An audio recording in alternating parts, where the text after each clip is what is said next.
Hello, friends. This is Dave Hurwitz, executive editor at ClassicsToday.com, here with a preview of our insider subscriber video over at Classics Today of Ernest Ansermet's 10 best recordings. If you are not an insider subscriber, I'm sure you want to be. Please consider subscribing. There is a link to our subscriber page in the description of this very video down below, or you can just go to Classics Today and have a look at our homepage. People are subscribing. It's getting to be a thing. You don't want to miss it, I assure you. Now, what are we talking about with respect to Maestro Ansermet? A fascinating character in many, many respects. We're going to be reviewing the big Ansermet box. Here it is, one of three, of Ansermet Conducts Everything Ansermet Conducted. Now, there are three boxes, as I've said, one devoted to French music, one devoted to Russian music, and this one, the All the Other Stuff box. It's called the European Tradition, which is very nice and script. I think they should have called it the Everything Else box, but that's me. And it has 31 CDs in it. Altogether, in this set of three, there are about 95 CDs, or thereabouts, 96 CDs. It's quite the set. Now, Decca is about to release, and will have released when you're watching this video in the year 2784, is about to release an 88 CD box of Ansermet's stereo recordings. There is some mono stuff in these sets as well, and some of the mono stuff is released on Australian Eloquence as well. And Decca is also going to release, a few months later, a mono Ansermet box. At least that's the plan. We'll see if that actually comes to fruition the way that they intended. And if you've already got these three big boxes, you certainly do not need the other stuff, I don't think. But anyway, we'll see. I'll be covering it anyway, whether I need it or not, so it doesn't matter. One of the interesting things about Ansermet was his long association with the Orchestre de la Suisse Romande, which he founded in 1918 and basically led till his death in 1969. That's a tremendous legacy. Of course, he knew Debussy and Ravel and Stravinsky and all the people hanging out at that time. He was the conductor for several years of the Ballet Russe de Monte Carlo under Serge Diaghilev. So he was really in the middle of it. He did some very noteworthy premieres that we'll talk about at some point. And so he was intimately associated with French music of that period. But of course, his range was much wider than that. He was also, as it turned out, this just fascinates me. This is not really directly musically related, but I just have to mention it. He was also a fascinatingly philosophical anti-Semite, in which he basically wrote a book in 1961 called The Foundations of Music and Human Consciousness. I mean, modestly entitled that. And in that modestly entitled thing, he tried to come up, because he was a mathematics professor originally, he tried to come up with a quasi-philosophical, mathematical construction to demonstrate that Schoenberg's 12-tone method was illegitimate. He was very angry with it. He broke with Stravinsky over his adoption of 12-tone writing. I mean, Ansermet was very determined to demonstrate that it was aesthetically illegitimate, but more than that, blame the Jews. It was Jewish. It was a horrible Jewish plot, a conspiracy, all of which goes to show, and that's what's so interesting about this to my mind, that no matter how analytical and rational he was supposed to be, at bottom, most of these people are just irrational whack jobs. It doesn't matter, what their reputation is. Yes, he was known for his analytical clarity, etc. But his whole reasoning and conception of the aesthetics of music was total hogwash, which I think is just a marvelous thing. The other thing that I find fascinating is the comparison between the treatment Ansermet received after the war and Furtwängler, because Ansermet was vastly more sympathetic, or at least opportunistic, to the Nazi, with respect to the Nazi regime, than Furtwängler was. He was also quite a bit more anti-Semitic than Furtwängler was. And yet Furtwängler had to hang out for years being denazified and was vilified because of the fact that he stayed behind and conducted in Nazi Germany, which was a stupid thing to do. I mean, for who he was naive politically and allowed himself to be used. And he was an employee of the Nazi government, let's not forget. So yeah, there is that. I understand that. But here's a guy like Ansermet who had far more in common with the underpinnings of the Nazi fascist regime than Furtwängler probably did, at least philosophically, and who tried to justify it philosophically. And he didn't have any problem at all because he was in Switzerland.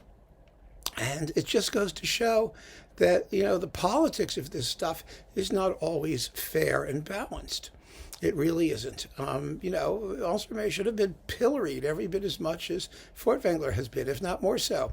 And I just have to make that point because I think it's necessary to be fair and balanced when we look at these things. Anyway, so Ansermet was a jerk. He also had his first wife. I think she stuck her head in an oven and committed suicide. I don't know. Don't tell me. I don't need to know the facts. He was a jerk. All right, but he was a marvelous conductor, and he spent 50 years at the head of the Orchestre de la Suisse Romande. Now, he was not an orchestra trainer, not by any stretch of the imagination, because the Orchestre de la Suisse de la Suisse Romande was never a very great orchestra. And he had plenty of time to whip him into shape. You can't say he didn't have the time. And they were in Switzerland. They were not prey to the depredations of war, as were some of the major orchestras in other countries during the 1930s and 40s. So it's an odd thing. He was an odd combination of things, but he was a marvelous conductor. Let's not be get mixed up. However stupid and silly your philosophy and the mixed up machinations or machinations of your brain might be, he made great music, and he made a bunch of great recordings. And in this fascinating box, we have all the stuff that he was not known for. And that's why I want to talk about it, because the French and the Russian boxes are reviewed on ClassicsToday.com. And if you're an insider subscriber, you can look up Ansermet, and you can read about them and listen to some sound clips. And if some of the things that are in here are also reviewed as an insider, because Australian Eloquence did a lot of Ansermet stuff, mono stuff, and other things, including his Bloch and other Swiss music, in a separate collection, and that's in here. So again, you can go and listen to that as a ClassicsToday.com insider, and I will post the link to that review at the bottom here, so you can sample some of the things that are in here over as a Classics Today insider. See what a good thing it is to be a ClassicsToday.com insider. Now let's talk about what's in here. There's lots of stuff, and some of it quite surprisingly fine and very interesting, and I can do it, thank God, because it's all in the booklet. I don't have to whip out all 31 CDs, and I think we can get through it reasonably quickly. And we'll talk about some of the fascinating tidbits that you may not have known Ansermet ever did. We begin with Albanians. Okay, everyone knows he did that. Actually, the Spanish stuff really kind of belongs with the French stuff, because the composers were, well known in France. That was their sphere of artistic influence, let's put it that way. But the Italians who put this box together decided not to do it that way. So you get Albanians' Iberia in the Arbós orchestration, and Navarra, which was also completed and orchestrated by Arbós. And even more interesting, the Villa-Lobos Piano Concerto No. 1 with Alain Ballon piano. Who knew he did that? Isn't that fascinating? And then we move from that to Bach. The contrast is marvelous, isn't it? In fact, this collection, this mixed mishmash European tradition collection, has some of the most interesting things in it. It really does. You get his orchestral suites numbers 2 and 3, and 2 cantatas. You get Halt im Gedächtnis Jesum Christ, BWV 67, and Cantata Herrgott dich loben alle wir, BWV 130. Now, these are rather well known because the soloists are Ellie Ameling, Helen Watts, Werner Krenn, and Tom Krause. I mean, those are fantastic soloists. And these performances, these cantata performances, have been buzzing around for a long time. They were always well respected. Then we have the complete Beethoven symphonies. And, Ansermet's Beethoven was a lot better than people who only look at him as a conductor of French and Russian music would be led to believe. It's very, very solid and respectable. And some of the performances are absolutely marvelous, I have to say. And I've talked about it before. And, again, he's got some really good soloists. In the ninth, he's got, and I'm not wearing the tie for this. I don't have the patience. Well, we'll have it. It'll be back. Don't worry. We've got Joan Sutherland, Norma Proctor, Anton Dermata, Arnold Van Mill, and the with the Orchestre de la Suisse Romande, which sounds a little grotty, but then again, we are not as averse to a little grotty as we used to be. We really are not. I mean, that's funny. It's funny because when, somebody like Furtwängler gets appalling playing, everybody says it's very metaphysical. When Ansermet got appalling playing, everyone said it was appalling playing. And because he's not metaphysical, because he's not German, therefore he can't be metaphysical. Therefore, incompetence is not regarded as a transcendental virtue. But anyway, his Beethoven is quite respectable. And the playing isn't half bad. Better than we think. And because we listen to period instruments and grotty sounding things all the time now, we don't care so much either. We no longer have the ideal of the Berlin Philharmonic under Karajan as what orchestras ought to sound like. And it's rather a pity that we ever had that ideal to begin with. It was bogus. So there you go. Then there's a bunch of Beethoven overtures. The Creatures of Prometheus, the Fidelio Overture, Leonora 2 and 3, and the Grosse Fuga, orchestrated by Weingartner. It's a nice collection of Beethoven stuff. And it's fresh, and it's a little bit different. And if you've got 100 billion Beethoven cycles, then it may interest you. See, the problem with this is that even when Ansermet was quite good, which he often was, in this repertoire particularly, he was under, the strain of tremendous competition by other people, number one. And number two, he was not taken seriously because A, he wasn't German, and B, his orchestra really wasn't German. So that's fate. The same thing that got him off from having to be denazified after World War II counted against him when he conducted Beethoven. It's pluses and minuses all around, isn't it? All right, next. Block, Shlomo, Voice in the Wilderness with Zara Nelsova. Oh, this is good stuff. And she was a wonderful cellist, by the way, and she recorded Shlomo at least 3 times. Once under Block, once under Ansermet, and then again under Abravanel. And you got Voice in the Wilderness, this is with the London Phil. And then you have Robert Aubussier, Antigone, his recitative aria and elegy after Sophocles, which, as I said in my ClassicsToday.com review, is not exactly a laugh riot of a piece. And then Walter Geiser, who is another Swiss guy. His dates were, 1897 to 1993. He was around for a long time. His symphony in D minor, which is actually quite enjoyable. It's one of those busy neoclassical, chugga, chugga, chugga, chugga, neo-Baroque-ish rhythmic energy things. And if you're interested in these, as I said, there's a link down here, and you can hear samples of these titles from the Eloquence, the Decca Eloquence review of this very, very same music, which is not bad. So then we have, Brahms. Oh, yes, Brahms. With the Orchestre de la Suisse Romande, you've got all the big Brahms stuff, the 4 symphonies, the Haydn variations, the Tragic Overture, the Academic Festival.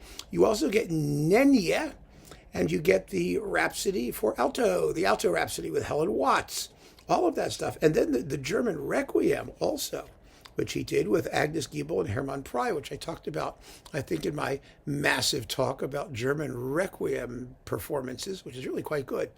It's a very good performance. His Brahms, again, was eloquent and sensible and all of a piece. There are no symphonies that he blows completely, unlike so many people who never knew how to deal with the third. I mean, he knows how to deal with the third. And so, it's respectable. It deserves serious consideration. And I think that, when all is said and done, Ansermet's conducting of this German repertoire is really ripe for revaluation. Again, the playing is not in the top tier, but then again, it wasn't in the top tier for so many people in the 50s. and in the late 50s, and it's still quite good. So there's that. Then we jump out of Germany, whoof, back into Spain. We beam ourselves over to someplace like Madrid or Barcelona, and we get Falla. Now Ansermet was a great Falla guy. Here we have El Amor Brujo and El Sombrero de Tres Picos with Maria de Gabarén and Suzanne Danko and El Sombrero. Now Ansermet conducted the premiere of the three-cornered hat, the sombrero, and his performances of it were marvelous. Now this is the stereo one, right? Yeah, it's the stereo one. He did them also in mono. And wait a second, no, it may not be. Recording location, 1952. No, there's the mono one. There you go. So the stereo one was probably in the other box. It's the mono one and the stereo El Amor Brujo. But the three-cornered hat is the mono one, the earlier of the two. And it's interesting to compare them. I remember doing that a few years ago. And I found that they're both marvelous, but different in their accentuation, different in the way that Ansermet reads the pauses in the fandango, the other thing that happens before, the one that goes dump ba da da da da bum bump ba da da da da. At one point he holds back, the other time he doesn't hold back, and it's interesting because he conducted the premiere, so you think he knew what he was supposed to do. Evidently, you have some choice. I think it's a jota or something like that, but it's really great, absolutely great. So that you really ought to hear. Then we've got Haydn, the Paris symphonies. Now, Ansermet's Paris symphonies had a certain amount of luster back in the days when there weren't a million versions of the Paris symphonies out there. I don't think they've held up terribly well. They are polished, they are elegant, but like so many people who played Haydn in the day and now, Ansermet seems to have a hard time figuring out just what the Haydn sound is supposed to be. I mean, if you compare this to the really great sets of Paris symphonies by people like, Bernstein or Harnoncourt or even Karajan, these seem very, very plain-spoken. They're not terrible. They're not terrible at all, but they could have been a lot better, I think. And I don't think they're competitive anymore. And then he did more Haydn. He did the Philosopher Symphony. He did Symphony number 90. Which is very interesting in C major, one of the great unknown Haydn symphonies. And you get the trumpet concertos by Haydn and Hummel with Michel Cuvier and Paolo Longinatti, yes, the trumpeters, whoever they were. And then we have a Faust symphony by Liszt. You remember he did a Faust symphony. Isn't that cool? I mean, he did it. He did it quite well. Again, it's not like Bernstein, who was sort of a master at the Faust Symphony, or the later versions by people like Riccardo Muti, and great playing and better sound. But this is very, very respectable for its day. And we also have 2 episodes from Lenau's Faust, which includes the Mephisto Waltz, of course, and Hunnenschlacht. Ooh, the slaughter of the Huns. Let's go out and slaughter a Hun. Isn't that exciting? Hunnenschlacht. It's actually a fun piece. It really is. The title doesn't do it justice. And we have a bunch of Mendelssohn pieces. Look at all the stuff he did. Isn't it amazing? You've got the Roy Bloss Overture, Die Schöne Melusine, and the Hebrides, of course, and the Italian Symphony. And then there's more Mendelssohn. We get a Midsummer Night's Dream Overture and 4 pieces of incidental music. And Schubert's Rosamunde stuff, the usual stuff. And Mozart, the Prague Symphony, the Flute Concerto No. 2 with André Pepin, flute. And Exultate Jubilate with Janine Michaud with the Paris Conservatoire Orchestra. In that particular case, the rest of it is with the Suisse Romande. And anything with the Paris Conservatoire Orchestra we should hear because they were so cool sounding. And then we've got Mozart's Grand Partita with the rather intriguing wind timbres of the Suisse Romande wind players. They were a little screechy, squeaky, but individual. And so there must have been something about them that, later people have always sort of pissed on, but but Ansermet must have liked them because he did the Grand Partita with them and was happy with the result. And we get Leopold Mozart's Trumpet Concerto in D major. And then we have Respighi. We're already up to CD 24. We're just blowing through this stuff. You don't have to worry. Pines of Rome and Fountains of Rome with Suisse Romande. These were good performances. I think that there could have been more impact and percussion at the end of the Pines, particularly. But they're good performances. And La Boutique Fantasque, which is delicious because it's always delightful. There are no bad performances of La Boutique Fantasque. And then we have more Rossini arranged by Respighi. We have Rossiniana. And then we get three more bits of La Boutique Fantasque with the Covent Garden Orchestra, because some of this stuff is mono, I believe. I have to look again. Let's see. No, the previous one is 1950, so that was mono. And then we have Schumanns Carnival excerpts orchestrated by Glazunov and Rimsky-Korsakov. Isn't that cool? See, this is from Ansermet's day at the Ballet Russe. You know, things like that where he did these things. So you get bits of Carnival and bits of Chopin Les Sylphides. And I mean, this is just such a wonderful sort of retrospective, because this stuff is in stereo, these bitlets things, this particular version of them, of Ansermet's early days, his early career doing ballet music. And you also get Torino's Danzas Fantasticas, which is wonderful. I love that piece. It's just gorgeous. And it's, you know, we know it from recordings because, again, nobody plays it. And it's just such a pity. What a lovely work it would be to bring to a concert as a concert opener at the end of a first half before you do something bigger or something in the second half. Torino was a very, very good composer. And then we have the Schumann Piano Concerto with Dino Lupati. Everybody wants that. And the Adagio and Allegro for horn and orchestra by Schumann, which is orchestrated by Ansermet. And the Manfred Overture. And finally, we have Schumann's Carnival, again, now the whole sucker, orchestrated by Glazunov, Rimsky, Lyudov, and Cherepnin. My goodness, isn't that fun? When was this recorded? I'm trying to see. Oh, it was 1950. Well, that's a broadcast with Lupati. And 1957 and 59 is the other stuff, and 65, so that's all stereo. And I mean, you know, who knew he did this stuff? I think Schumannophiles will really have a good time with this. He was a good Schumann conductor. He really was. He had the clarity, the desire to make the textures stand out and sound good. That he did quite well. And we have Schumann's Second Symphony coupled with the Sibelius Fourth. How's that for an unusual coupling? And it's a good fourth, by the way. And Sibelius Second, a little bit less good. And Tapiola, the second, suffers from the usual thing it suffers from. That is a finale that is not as convincing as it could be. But the pacing otherwise is really quite fine. And that's all with Suisse Romande. And then we have two Vivaldi bassoon concerti and the Alessandro Marcello oboe concerto in C minor. And Handel, two organ concerti with Jean Demessieux on the organ. And Wagner stuff. Lohengrin, Götterdämmerung, Meistersinger, Preludes, Parsifal, Prelude and Good Friday music. And finally, on disc 31, Karl Maria von Weber, Freischütz Overture, Preziosa Overture, The Ruler of the Spirits, Oberon, Orianti, Abu Hassan, the Jubel Overture, and the Bassoon Concerto. A very nice Weber disc. Isn't that fun? I mean, there's a lot of interesting stuff here. And, you know, like I said, I'm not going to make extravagant claims for it. There are some absolutely splendid things in here.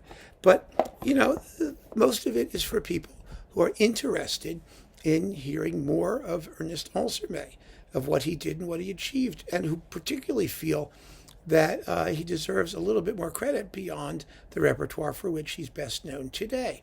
And I agree with that statement. I think he does. I think there's a lot of fine music making in here, even if these versions are not going to be anybody's however choices for example, the German repertoire. But then again, you know, that's why God made collectors. That's what we do. We collect. And so you may be interested in just getting the European box if it's still floating around out there, or you could wait for the 2 big boxes that are coming. In the meantime, I do urge you once again to subscribe to ClassicsToday.com, and you can see my pick for the 10 best Ansermet recordings. I may have deliberately underplayed a couple of these because they will appear in the list, but I'm not telling you which ones. You got to go see for yourself. So keep on listening, folks. Thanks so much for joining me. Take care.